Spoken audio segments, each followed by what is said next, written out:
hypochondria, health anxiety, we fear the worst case scenario, like everything anxiety. Drew and Kim, welcome to the recovery room. Happy Friday, everybody. What's going on, guys? How's it doing? How's it going? I made it back from London. I'm back in North Wales, like that. Transformation. Congratulations. Guys, no Josh this week. Josh is recovering from the recovery room, so hopefully he'll be back soon. So we're sending all our love, well wishes to Josh. I'm sure everyone else is as well. But this week we're speaking about health anxiety. Drew, I know that it was a topic well requested on your platform, Yeah. When I put out the link, if you guys want to, suggest topics, health anxiety was definitely the top one. Either just health anxiety in general, or people want to talk about their specific health fears, which we're probably not likely to do, but we could talk about the topic in general, right? Kim, health anxiety in the therapy room, is that something that you come across a lot? Not only is it showing up, has it always shown up, but particularly since COVID, there has been a massive increase in health anxiety. And I think for people who didn't have anxiety pre-COVID are now starting to struggle with health anxiety. So I think it's a really important topic. Yeah, definitely. So yeah, COVID-related health anxiety, I can imagine, has gone through the roof. In the therapy room, and do you know what I mean, justified in a sense, but it's when we start to ruminate and maybe avoid certain situations where it can get a little bit too much. And that's why we're here to speak about when something that we're thinking about, or so we all may get physical symptoms from time to time, which may be a medical condition that we need to get checked out. So we're never saying don't go to the doctors or anything like that. If you've got a new physical symptom, best thing to do is go to the doctor so they can do the relevant test to rule out any medical conditions. But with health anxiety, it's a really interesting progress of how you can fall down a tunnel of reassurance and really get into a state where you convince yourself that there's something seriously wrong. Drew, have you ever had a personal experience of that? Yeah, I think when I was at my worst, I had all of this stuff sort of starts to mix together after a while. I was doing a little Q&A last night in the middle of the damn night, and somebody asked me about that. And I bet that in the thick of it, I bet 50% of all clinicians might have diagnosed me with hypochondriasis or health anxiety, whatever they would have called it back in those days. So I had some of that, yes. And it was, the hallmark of that was catastrophizing all the time about everything that I felt. Like everything that I felt became the worst possible thing that it could indicate. And I guess a couple of weeks ago, I had a post that actually got tremendous engagement. It clearly resonated with people. I spent a day chopping wood. I was splitting logs. And so I was just swinging an axe all day long. And I wound up with like horrible tendonitis in my elbow, which led me to, clearly, I have developed a blood clot in my arm, which is going to travel to my lung and kill me. Like at the time, it felt so scary to me. I was convinced like this is what this is, but that's health anxiety for you. So yeah, I had that problem. Kim, have you dealt with health anxiety on a personal matter? Yeah, so I have. But mine was post having a medical illness. So I've been diagnosed with a lesion on the back of my brain. I am like one of those cases where no one can understand what it is. And because it's so close to my brainstem, no one will go in to actually biopsy it. So we just do an MRI. And once we found all this out and went through that whole process, now I have to constantly go in every 4 months for another MRI to check whether it's growing. And because of that, my natural lizard brain doesn't like the uncertainty around every 4 months. And so there's sort of this waxing and waning that I have to ride out every 4 months. So once I get the results, I'm really fine, right? But then as the 4 months continue, I have to work through all my tools because it's so easy for your brain to go to like the worst case scenario. Yeah. No pun intended, obviously. Can you, in that 4 month period, can you put it to the back of your mind where you're not thinking of the forthcoming test results, or is it always there? No, I think for the first couple of 4-month periods, I was struggling with that.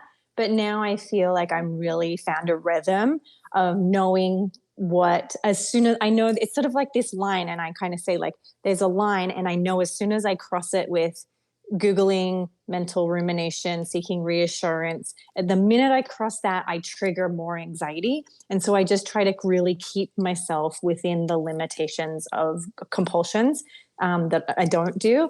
And that seems to help me to just, I've almost found a rhythm now where I would say I only have maybe a bad day for a day or two before I go in. Yeah. And that's completely normal, yeah? Yeah. Why wouldn't it be? But I could exactly, but I could so easily spend that whole 4 months anxious if I let myself do those compulsive safety behaviors. Like, it's so easy. It's so much dependent on how well I behave, respond to fear. If I could let it go, I can spiral pretty quickly. Yeah, Drew, so going back to, obviously, you said 50% of your clinicians may have diagnosed you with health anxiety. Now there's a big focus, isn't there, on internet searches, Dr. Google, putting in a symptom, then coming up with a specific condition. Back when it was, you were going through it, was it internet searches, or was that pre-internet and maybe checking through textbooks and things like that? Oh, that would have been a lot of effort. Like, my first go around with all this stuff did start in the 80s. I'm older than you guys. And so there was no internet. So if I wanted to, like, check my symptoms, I literally would have had to go to, like, the university near here, to the med school library, which wasn't going to happen. That was probably better, to be honest with you. Yeah, like, I was thinking that. Yeah, and in the end, there's so much information. And this is interesting because I was having a conversation with somebody yesterday who was struggling with an actual health condition right now, and she's getting treated for it, and it's weighing on her, right? So she had asked, hey, can you look a thing up for me, because I know I can't. Now, that was really good for her. She said, I can't look this up, because if I look it up, you're not going to see me for 8 hours, and I'm going to wind up in a spiral. So I looked some stuff up for her, and I really had to look and say, well, what is the source of this? What's the source of this? Before I would actually give her any information, to really make sure that I was really, like, using good, vetted, respected sources. So the tremendous amount of information about health on the internet right now is really a bad thing, because much of it is terrible information. Terrible. Like, the problem, like you said, literally at the click of a button, a click of an internet search, you can get thousands of articles or people's opinions. And it's not medical advice, and it's not a physician who's obviously diagnosing what they see in front of you. You literally read it. You could be reading anything. Yeah. And I think a lot of people, especially with the anxious mind, will focus in on the worst case scenarios.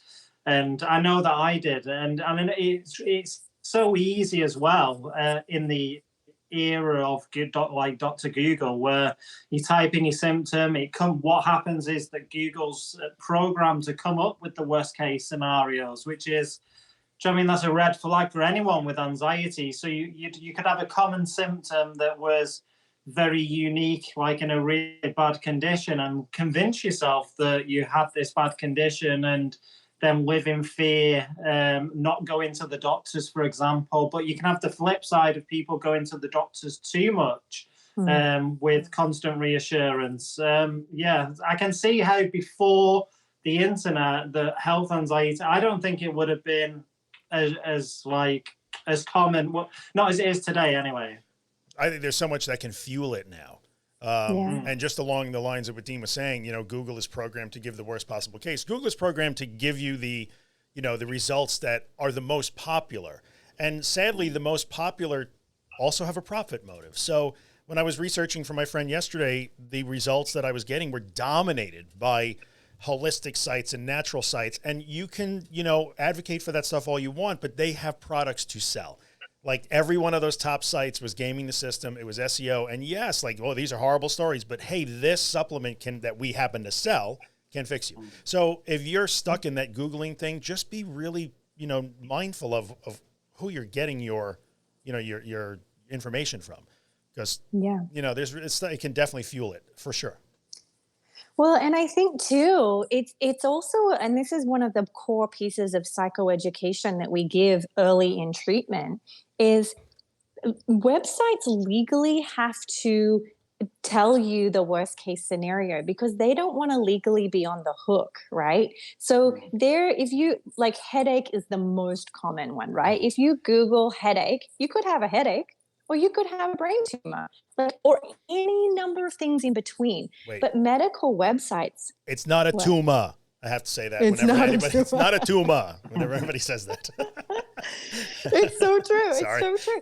And so, but so legally, those medical websites, they have to disclose the worst case, like it could be this, and so go see a doctor. So they're also covering their ass a lot there too. And a lot of those don't have, even if they're not trying to sell something. I know on my website, I always have to like, if you are suicidal, you need to go to the doctor. Or if you are, the worst case scenario, right? We're posting that because ethically and legally, websites need to disclose that so that they're not legally on the hook.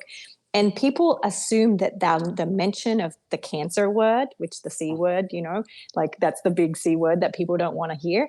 A lot of those websites have to put that on there for illegal purposes. But when you're going there trying to confirm that you don't have the C word and you see it, that triggers a whole bunch of stuff. But you've got to recognize that needs to be there.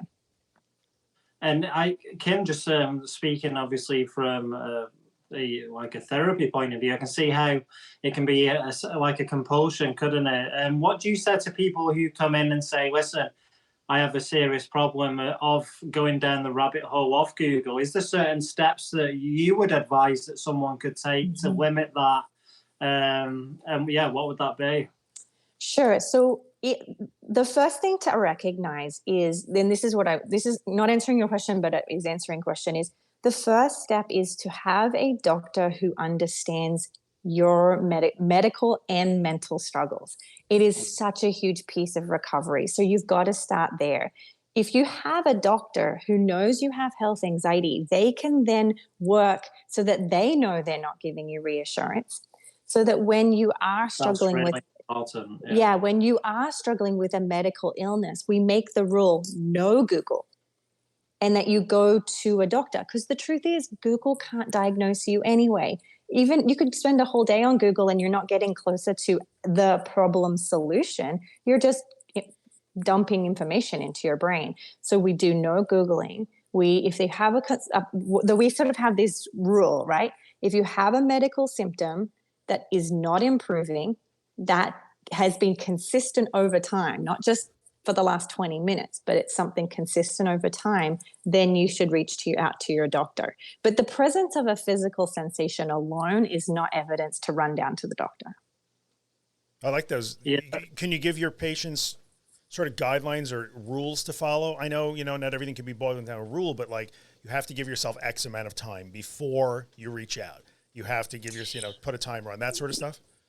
And so what I do is, because I'm not a medical doctor, once we have a doctor who understands their medical and mental struggles, the doctor and them and I make that decision, but it's usually from the doctor. So the doctor, depending on their medical situation, will say, based on what we know, here is the timeline that you should go by. And the doctor is the one to set that limit. And then my client and I, or her, he, whatever, we then work at holding those rules. Yeah, it's good. When we've approached the topic on the DLC platform before, we tend to say the same things, so limit the Google search. If you're searching, always put the word anxiety, or like you just said, Kim, don't search at all. But there has been resistance of people saying, well, a Google search saved my husband's life or saved my daughter's life. What would you say to that? Well, I think here is, again, we go back to identifying what is a compulsion and what is not, right? A compulsion is something we do with urgency to remove anxiety only. However, for me, and I'm a perfect case of this, is I am a massive medical question mark, right? Like nobody can figure out what my problem is, right? And so it could be as good as I have a birth defect, and it could be as bad as something that's terrible that may happen in the future, right? So what my job is to catch, is there something that is actually a big question mark? Does this actually need solving, right? Have the doctors exhausted their options, right? Because they're better to exhaust options than me. Am I doing this just to remove my uncertainty and anxiety? If you don't meet that criteria, well, then yes, you may sit down with a controlled, limited amount of time, preferably with somebody who hasn't got health anxiety, and work through that. But again, we want to set parameters to where we're not doing it simply to remove uncertainty, right? We would only do it once everybody scratched their head for some time. Yeah. That uncertainty thing, I think, is such a big part of this problem. You know, like red alert, like opinion coming in, incoming is my opinion. And it's a crowdsourced opinion, but it's interesting because I did 2 podcast episodes about this. That's 149 and 104, the podcast numbers. Tremendously popular, and I got a chance to sit with this is Dr. Ingvar Wilhelmsen, and he is very prominent in Scandinavia. He's a Norwegian psychiatrist, and he specializes in health anxiety. And he talked, if you listen to that podcast episode, it's really good. Uncertainty, uncertainty, uncertainty, uncertainty. So health anxiety really becomes an uncertainty intolerance problem more than a health problem. So some of that, like, you know, well, the Google search saved my husband's life. That may be very true. That's certainly possible. But the life math that all of us do, I could hear that and say, wow, it's a good thing that person searched and got the help they needed. But I know that the reality of my odds of needing a Google search to save my life are very low. And so I will make my decisions based on what I know are the realistic odds. Somebody with health anxiety who can tolerate no uncertainty about their health will take those odds and twist them and magnify them the other way. So when Kim says sit with somebody who doesn't have health anxiety, I think that's tremendously valuable because you need somebody who has the objective life math. They're doing the math based on the real values of these variables. Your values of the variables are absolutely skewed beyond belief. If there's a 0.01% chance that I might have cancer, that's not 0. So I better spend all of my time on guard against cancer and checking to see if I have it, which is the rest of us wouldn't do that. So, you know, the uncertainty tolerance thing is a big problem. 100%. And I think the thing to do is the answer isn't to say, don't be uncertain and don't be anxious about it. It's just to validate your uncertainty. Like for me, as you guys just did, when I said every 4 months I have to have an MRI, is you said it makes total sense that you would feel that way. So for yourself, you may say to yourself, it makes total sense that this uncertainty is hard for me. But that doesn't mean that I have to take the uncertainty away and rid myself of it. Life is uncertain. Health is uncertain. Yeah. And our bodies are ever changing. A lot of my health anxiety clients, this is the trend I've seen. I wish Josh was here because he would probably have something to say about this. But I often see clients with health anxiety early in their teens, adulthood. And then as they start to age, it often gets triggered because as we age, we get achy or we get different aging symptoms. And the brain, the health anxiety brain is like, this is the symptom, you know, this is the changing symptom. So aging in and of itself can trigger anxiety because we get aches and pains and our brain doesn't think as well, or we might start forgetting. Forgetting is a big health anxiety trigger. It often makes people think they're getting Parkinson's or Alzheimer's or ALS. And so these are all symptoms that show up a lot. Why do you think it's always, like you say, the big things, so the cancer, the heart disease, the ALS? Why do you think the anxious mind focuses on that? Is that because we think that that's the ultimate threat for us? Yeah, threat detection, run amok, right? Those are the threats. Yeah. Well, and I think too, anxiety targets and attacks the things we love most, and often that's our loved ones and our living. Right? The things we love the most is our life. And so, you know, of course, anxiety is going to attack the loss of that life or the lack of control. A lot of clients, if I'm writing scripts with my clients about it, really when we get down to it, the core fear sometimes isn't even death. it's losing control of their body, and not being able to conclude things. Like maybe I didn't get to say everything I wanted to say, or I didn't get to do everything I wanted to do. So it can become existential as well. But no, I think nobody wants to die, right? Like that's not something the average person looks forward to. Yeah, there was I think of what. Yes, go on, Dre. I was going to say there was a good comment about hyper responsibility driving health anxiety for a lot of people, and I think that's true because not only. So yes, you're going to go to the worst case scenarios because those things could actually incapacitate you permanently or kill you. And there are a lot of people, and I hear this every day, they're not so much worried about their own demise, but I have to take care of my kids. I have to take care of my aging parents. I have responsibilities to other people. And that sometimes gets people stuck in this loop of, you don't understand, I have to engage in these health compulsions because I have responsibilities. I have people who count on me. I cannot afford to accidentally miss a cancer diagnosis and die on them. So that's also, and I've also seen that, as interesting as it sounds, some people have health anxiety driven by that. Other people have health anxiety, not about themselves, but about their loved ones or even their pets.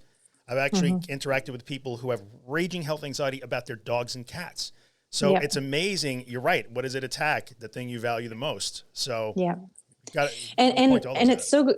It's good you brought that up, and I'll add to the hyper responsibility. Another common fear is it's my job to catch all things, right? Like that's the main thing. So they're like not even really afraid of death. More so they're afraid of they're an irresponsible person if they don't push to get some solution right away. Yeah.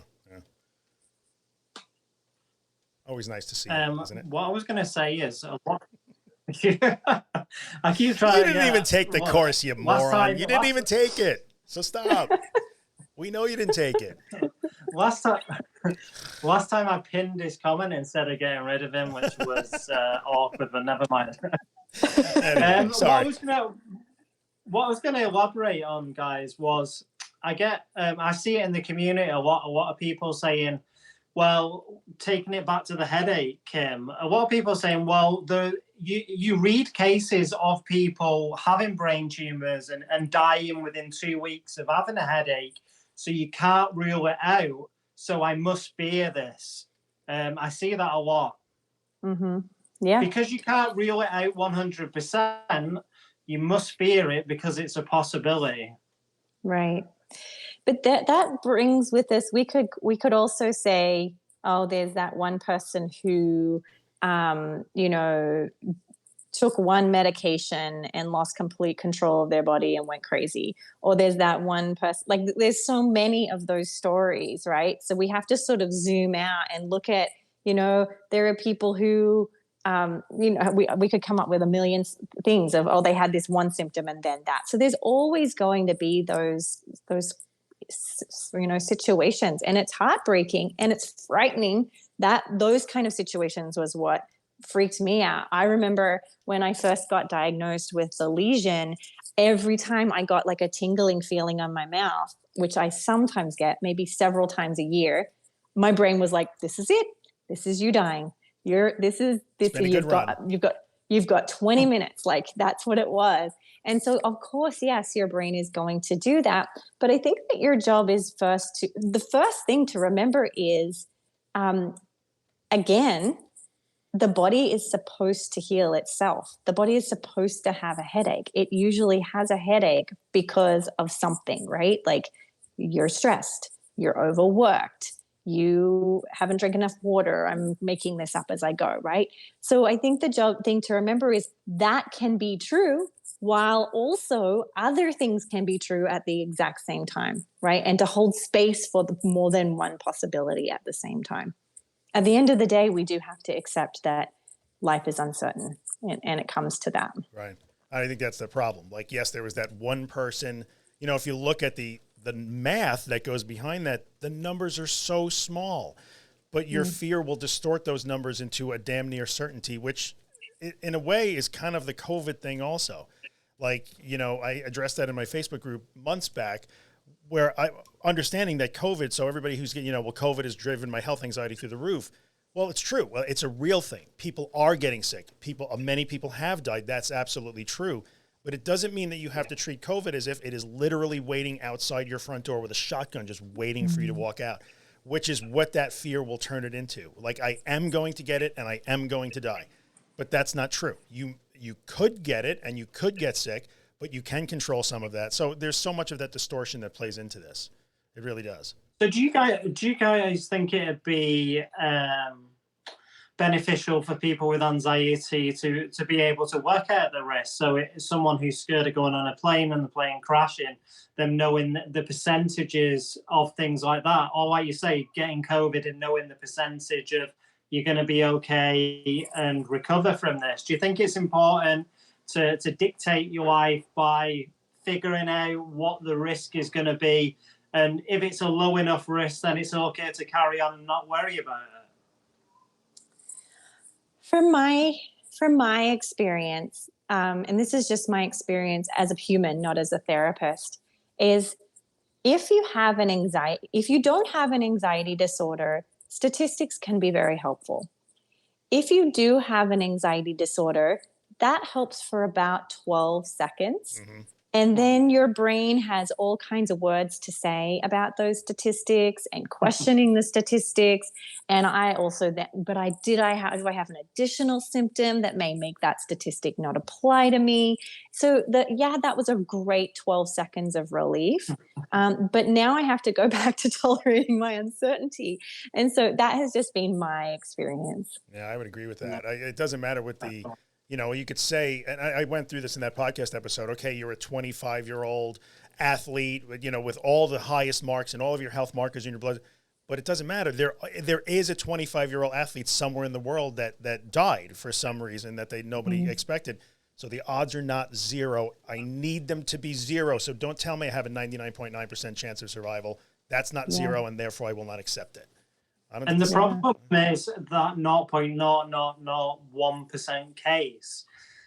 Normally you wouldn't hear about it, but the problem is you type that into Google and it comes up as the top search. Yes. So the mind could zone in and think, well, this is common, because it doesn't often come with statistics. You just literally get the case. So like you say, someone had a headache and then they dropped dead.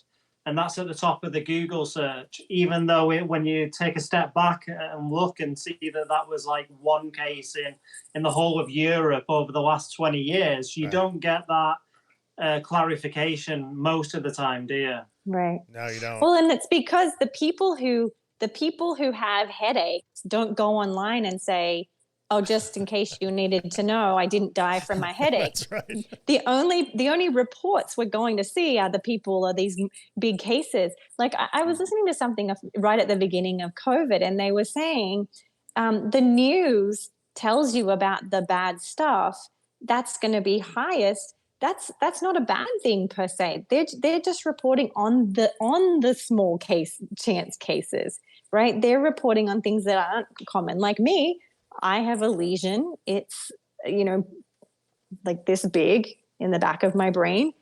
And I probably will live to be very old, I'm guessing, based on what we're seeing right now. But I'm not online reporting that. I'm not like on the news because of this. Right. Yeah, I know I'm not in the news today because nothing happened to me today. So there's no reason for me to be, for my day to be documented in Google. But again, if you're not gripped by that irrational and distorted fear, then you can look at that and I can say, well, there's reporting bias, and nobody calls customer service to say, I love you, man. They only call when things suck. So the same thing, but somebody with health anxiety cannot see that. They cannot see the reporting bias. All they know is, look, here's the proof that you are wrong and I must continue to engage in these compulsions. It's really frustrating sometimes. It's heartbreaking. Yeah. Well, there is a lot of questions on the subject. I know we are ticking along as well, so I'll just fire them away. Can you discuss sensations that feel real, but they are not? I don't know if anyone wants to pick up on that. I will. Your sensations are real. That doesn't make them true and worthy of a response, right? I think, Kim, they're talking about, do you know the globus feeling, like where you've got something stuck in the back of your throat? Yeah. Yeah. Okay. but that's still your experience, right? So even if you're like, like the phantom leg syndrome, where people who've had a limb cut off can feel their leg, right? Your job is to recognize that that is your experience. We don't even need to discount that. A lot of people, their partner, and I have to do a lot of counseling with partners, is the partner comes in and is like, you're fine. It's not real. Don't. And my job is, no, that's working backwards. You're move towards just accepting whatever it is that is your experience, allowing that, and then returning back to things you engage. When you get into like a little ping pong game with what's real and what's not, you're going to make yourself crazy. Believe me. Your job is actually to go, okay, this is here. I'm going to bring this along with me while I check my email, or I talk to my lovely friends, Dean and Drew, or while I do the dishes. I'm going to bring this experience with me. I'm not going to quickly go into like making it all this like cognitive rational thinking, because it probably won't get there. Yeah, that's really good advice from the partner or friend aspect of not disregarding what the person's experiencing. So you're not telling them that they're not going through something. You're saying, hey, listen, I understand that you're feeling this. I think that's really good advice, Kim. Well, I've won the seal of approval then. You totally have. Put it on the fridge. Gold star. Next question. Does crying send your lizard brain the message that you are unsafe? Drew. Oh, it's a lizard question. I'm going to have to answer this one. Yes. Why would you have to answer? Why did you have to answer that? Where did you find that lizard guy? Is he on the cover of a hot new book that's sweeping the nation about slowing down? Maybe. Could be. Where's your book? World, not the nation. Sweeping the world. It's worldwide. It's a global phenomenon. We'll talk about that. 7%slower.com. But I think in the end, does it send the signal that you're in danger? I think it depends. It really does. Like for some people, I always tell people, if you think you're going to cry, go ahead and cry. There's no reason to not cry. Like for some people are just criers. I know people are like professional criers, and God bless them, go for it. Like there's nothing wrong with that. It could be an emotional release. It could just be the way you express fear or frustration or whatever you're feeling at the time. I don't think it's a danger signal. Sometimes I think trying to stop it, trying to hold back the tears is probably more of a danger signal than anything else. Again, just my opinion. I don't have any science behind that, but oh my God, I'm going to cry. Oh my God, I'm going to cry. I can't cry because somehow that's going to damage my recovery is actually a worse thing than go ahead and cry. It's natural. Humans cry sometimes. They do. It's okay. I really don't think it sends a danger signal. And it's an emotional regulator, right, Kim? It can actually reduce stress. Yeah. There's actually chemicals with it that go off when you're crying that help to reduce stress, yeah? Yeah. But also, so for some people, it reduces stress, and for some people, it sends them into a deeper level of vulnerability. And I think that might be what triggers some people's anxiety, is they're actually allowing vulnerability, and then the anxiety just washes through them. Or the crying, it's too much. Now I'm feeling too emotional. I'm overwhelmed, so I have to hold it back. I think it's a little different than the, a danger signal that becomes like a regulation thing probably, but yeah. Next question, guys. Tips on derealization. So and I think you mentioned this, didn't you, Drew? When we speak about health anxiety, I think we knew we was going to get a lot of questions about physical symptoms. And just looking through the questions, I can see that that's helped a lot. But probably 5, 6, 7 people have asked about derealization. So I don't know if anyone wants to touch on that quickly. I've found a lot of people with derealization end up getting secondary health anxiety because of the fear that it's either a medical illness or a sign of another mental illness, because you can also have mental health anxiety as well. And so I have found a lot of people with derealization do also have health anxiety. Yeah, I've people that have derealization. That was one of my primary symptoms. I can still feel it from time to time. And I've run into a lot of people who, they start to Google it. What does it mean? And they make that connection like, oh, I have dissociative disorder, which they don't understand the spectrum of that. Like it could be just an anxiety symptom and a fear response and emotional response. And yes, there are people who have more severe forms of that, but that exists on a spectrum, and you really need somebody trained in that to help you tease it out. But as far as like any tips for they're the same as everything. So for you, I'll just be, again, DPDR is a thing for me for sure. It's that thing that's near and dear to me. But I had to start to treat my DPDR as if it was like anything else. I used to be afraid of my heartbeat. I used to be afraid of my breath. I used to be afraid of the twitches in my muscles. And I was terrified of DPDR. But DPDR, depersonalization and derealization, I had to start to treat it the same as the twitches and the breathing and the heart. I had to stop calling it special. It's crazy scary. I don't deny that. I'm going to validate that. It is really disturbing and scary and uncomfortable. But when I stopped calling it special and worthy of special intervention in some way, shape, or form, it did start to get a whole lot better. I built a much better relationship with it. And now when it happens, I mean, you know, knock on my desk. I don't even know if there's any wood in this thing, but there might be. But I think, you know, it's over in minutes, 10 minutes maybe, because I just don't react to it anymore. It just, well, all right, it is what it is, and I go past it. So, and then I forget, and then it's gone, and there you go. So. Yeah, I saw one of the comments, someone saying, but when the symptom occurs, your brain is telling you that this time it is something bad. How do you get over that?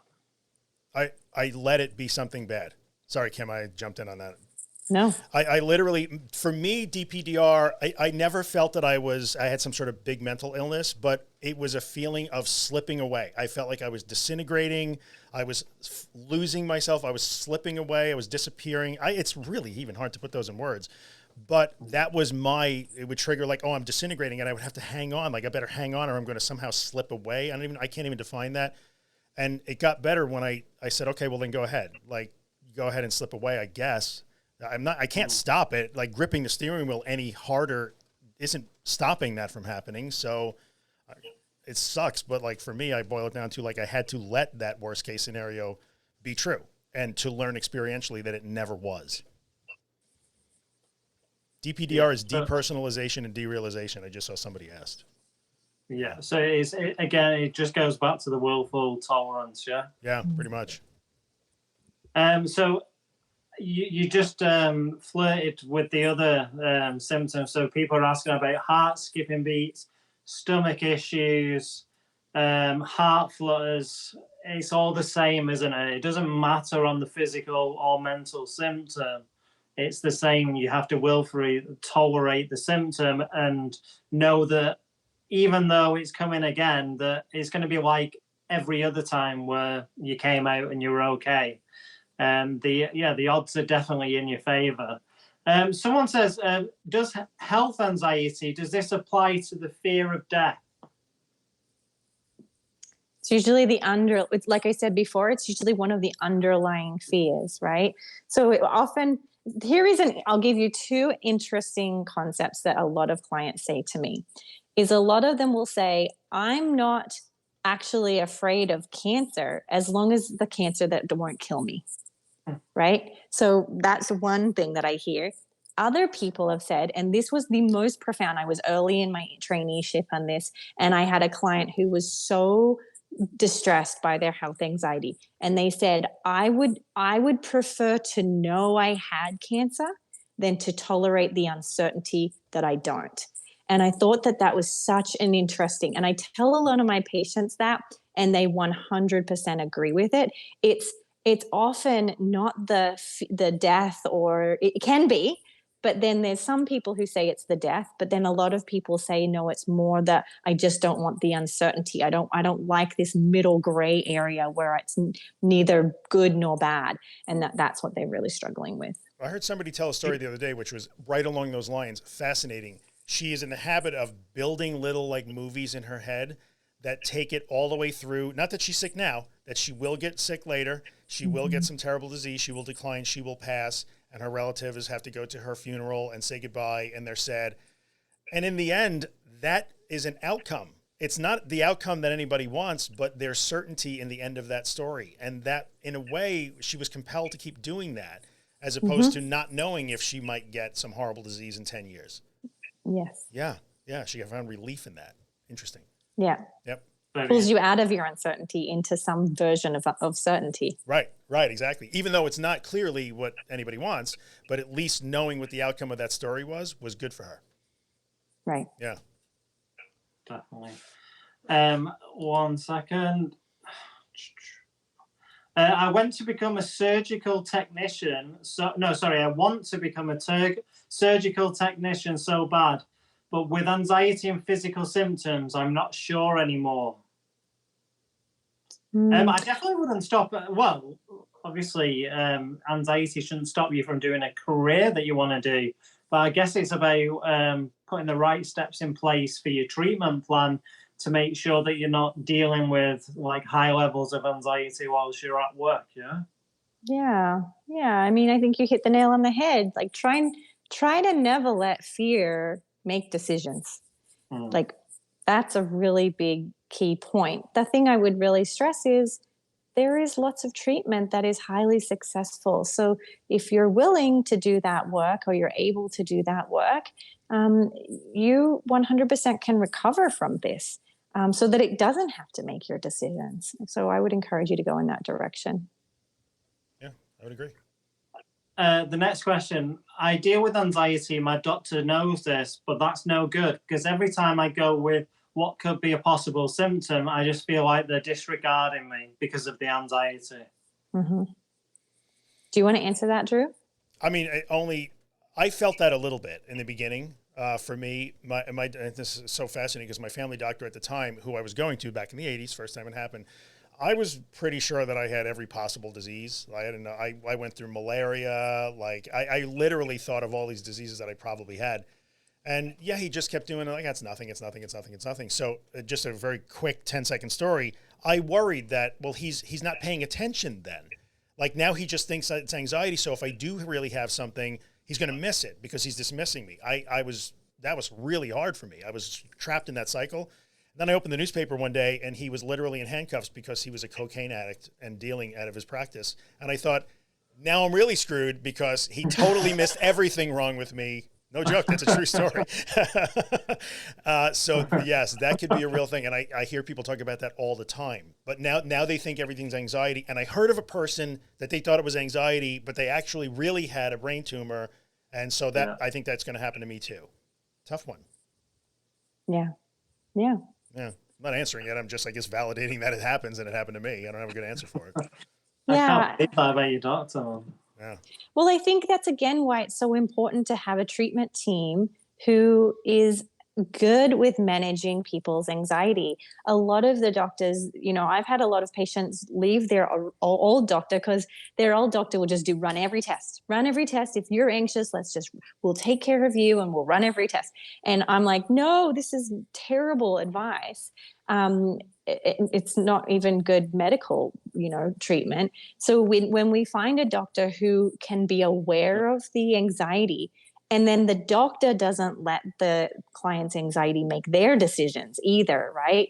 That's such a huge piece because often doctors will run any test.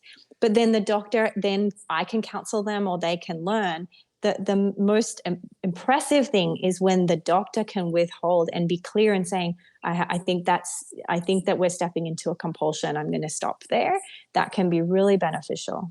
Yeah. That's really interesting you say that, Kim, because from my own experience of health anxiety, when I was going through panic disorder, because we know often the anxiety disorders can overlap. So health anxiety was one that I dealt with.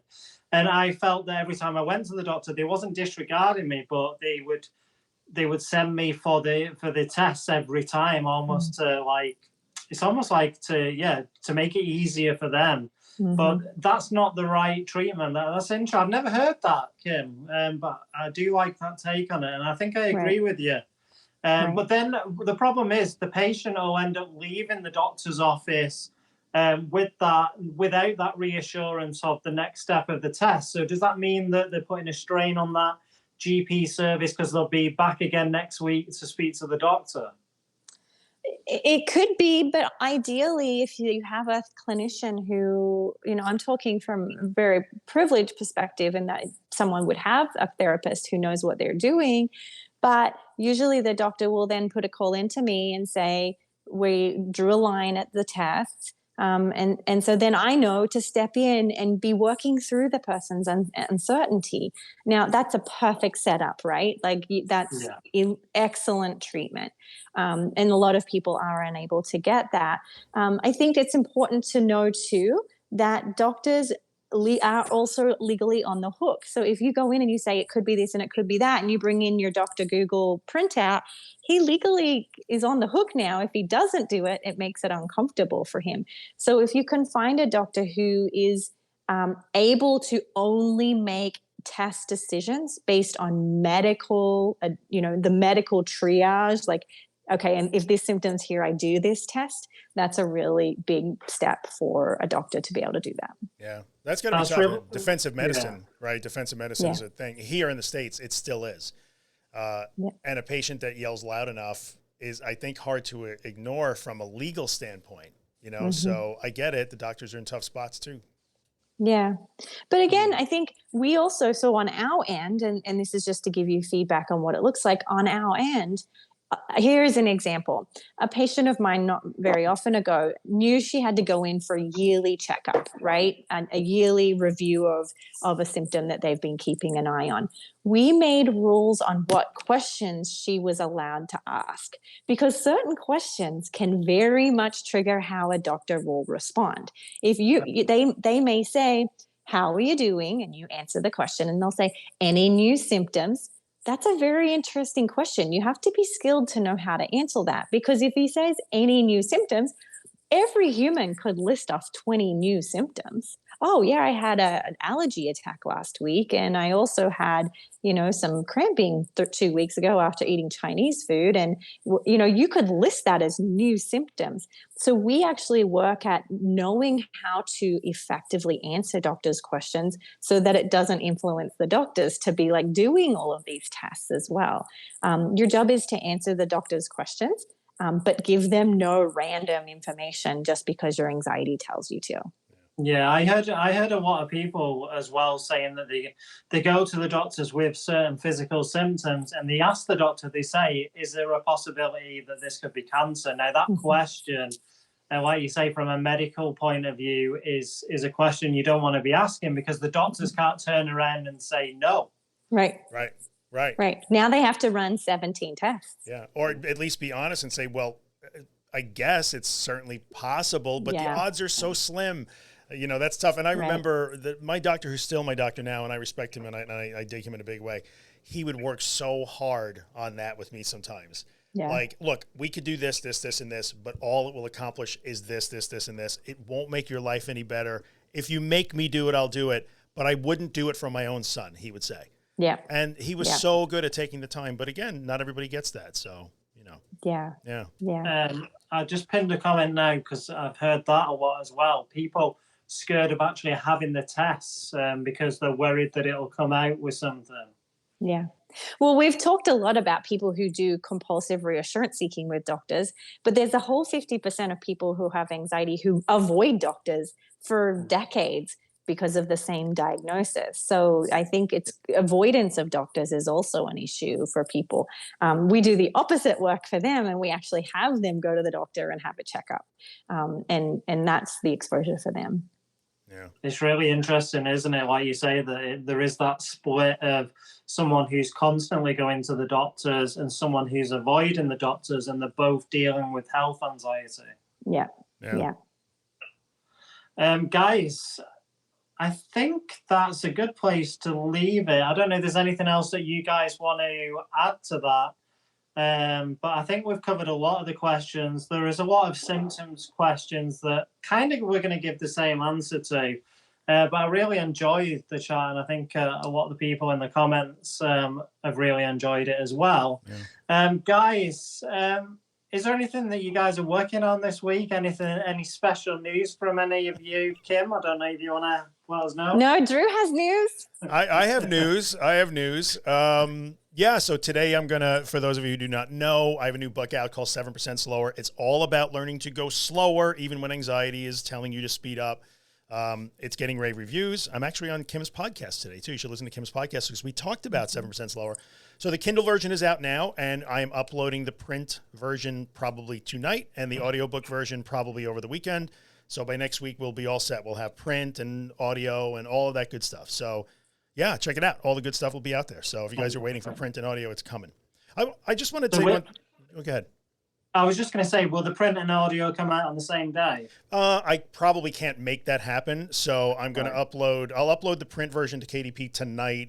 It may actually be out over the weekend if they're fast. It's possible. But definitely by Monday. And then ACX will get the audiobook as soon as my cover person gives me the square image. They're a couple of days also. So early in the week, both should be out for sure. Fantastic. What was you going to say? Sorry. I just wanted to point out one thing, because Kim did a really great live before we did this about look at the tremendous amount of experience. She's this way for me. I don't know where you're watching, but look at the tremendous amount of training and experience that comes shining through when Kimberly talks. Now, I love Kim anyway, so I'm going to, pump her ego, but look, that is the difference between somebody who has been trained and spent thousands and thousands and thousands of hours and many years actually treating these things and working with other professionals, and somebody who can create a website to say it can fix your anxiety. Look at the difference right there. So much good experience today. Thank you, my friend. I appreciate you sharing it. Yeah, it's really good chat and some really good advice, especially for the partners and friendships, which a lot of people ask. So yeah, thank you, Kim. Hey, Josh showed up. Yeah, Josh is here. I was disappointed that he wasn't here trolling us. I was hoping. But here he is shouting out our books. Yeah. Fantastic. Kim, have you got anything to add? No, what I would add is I do have a course called ERP School, which does cover ERP, which is the gold standard treatment for for health anxiety. So you can go to CBT School, or if you want, Dean, you can share your link to it, and people can get it from there. Fantastic. And Josh, we did wish you all the best with recovery at the start of the recovery room. So if you want to listen to us, being all emotional and saying good things about you, listen to the start. We were beside ourselves, really, that you weren't here. You'll see. Yeah. But yeah. Thank you so much. Really enjoyed the chat, and we'll do it again next week. Very good. Thanks, guys. Have a good weekend, everybody. Bye. Take it easy. Bye. Bye.